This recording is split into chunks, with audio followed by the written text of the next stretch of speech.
विकृत्यै नमः। ॐ विद्यायै नमः। ॐ सर्वभूतहितप्रदायै नमः। ॐ श्रद्धायै नमः। ॐ विभूत्यै नमः। ॐ सुरभ्यै नमः। ॐ परमात्मिकायै नमः। ॐ वाचे नमः। ॐ पद्मालयायै नमः। ॐ पद्मायै नमः। ॐ शुचये नमः। ॐ स्वाहायै नमः। ॐ स्वधायै नमः। ॐ सुधायै नमः। ॐ धन्यायै नमः। ॐ हिरण्मयै नमः। ॐ लक्ष्म्यै नमः। ॐ नित्यपुष्टायै नमः। ॐ विभावर्यै नमः। ॐ आदित्यै नमः। ॐ दित्यै नमः। ॐ दीप्तायै नमः। ॐ वसुधायै नमः। ॐ वसुधारिण्यै नमः। ॐ कमलायै नमः। ॐ कान्तायै नमः। ॐ क्षमायै नमः। ॐ क्षीरोदसम्भवायै नमः।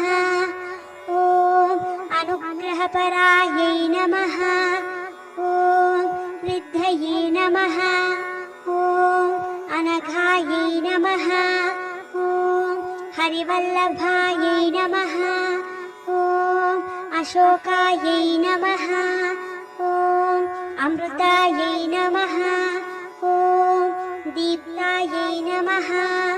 ॐ लोकशोकविनाशिन्यै नमः। ॐ धर्मनिलयायै नमः। ॐ करुणायै नमः। ॐ लोकमात्रे नमः। ॐ पद्मप्रियायै नमः। ॐ पद्महस्तायै नमः। ॐ पद्माक्ष्यै नमः।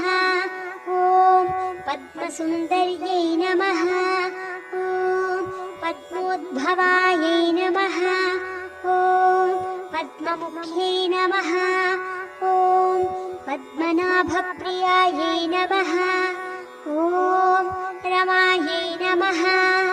ॐ पद्ममालाधरायै नमः। ॐ देव्यै नमः। ॐ पद्मिन्यै नमः। ॐ पुण्यगन्धायै नमः। ॐ सुप्रसन्नायै नमः। ॐ प्रसादाभिमुख्यै नमः। ॐ प्रभायै नमः। ॐ चन्द्रवदनायै नमः। ॐ चन्द्रायै नमः। ॐ चन्द्रसहोदर्यै नमः। ॐ चतुर्भुजायै नमः। ॐ चन्द्ररूपायै नमः। ॐ इन्दिरायै नमः। ॐ इन्दुशीतलायै नमः। ॐ आह्लादजनन्यै नमः। ॐ पुष्ट्यै नमः। ॐ शिवायै नमः। ॐ शिवकर्त्यै नमः। ॐ सत्यै नमः। ॐ विमलायै नमः। ॐ विश्वजनन्यै नमः। ॐ पुष्टये नमः। ॐ दारिद्र्यनाशिन्यै नमः। ॐ प्रीतिपुष्करिण्यै नमः। ॐ शान्तायै नमः। ॐ शुक्लमाल्याम्बरायै नमः। ॐ श्रियै नमः। ॐ भास्कर्यै नमः। ॐ बिल्वनिलयायै नमः। ॐ वरारोहायै नमः। ॐ यशस्विन्यै नमः। ॐ वसुन्धरायै नमः। ॐ उदाराङ्गायै नमः। ॐ हरिण्यै नमः। ॐ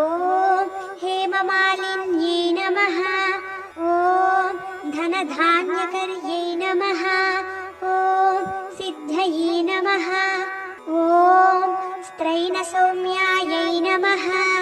ॐ शुभप्रदायै नमः। ॐ नृपविष्मगतानन्दायै नमः। ॐ वरलक्ष्मी नमः। ॐ वसुप्रदायै नमः। ॐ शुभायै नमः। ॐ हिरण्यप्राकारायै नमः। ॐ समुद्रतनयायै नमः। ॐ जयायै नमः। ॐ मङ्गलदेव्यै नमः। ॐ विष्णुवक्षस्थल नमः। ॐ स्थितायै नमः। ॐ विष्णुपत्यै नमः। ॐ प्रसन्नाक्ष्यै नमः। ॐ नारायणसमाश्रितायै नमः। ॐ दारिद्र्यध्वंसिन्यै नमः। ॐ देव्यै नमः। ॐ सर्वोपद्रववारिण्यै नमः। ॐ नवदुर्गायै नमः। ॐ महाकाल्यै नमः। ॐ ब्रह्मविष्णुशिवात्मिकायै नमः। ॐ त्रिकालज्ञानसम्पन्नायै नमः। ॐ भुवनेश्वर्यै नमः। इति श्रीलक्ष्म्यष्टोत्तरशतनामावळि समाप्तम्।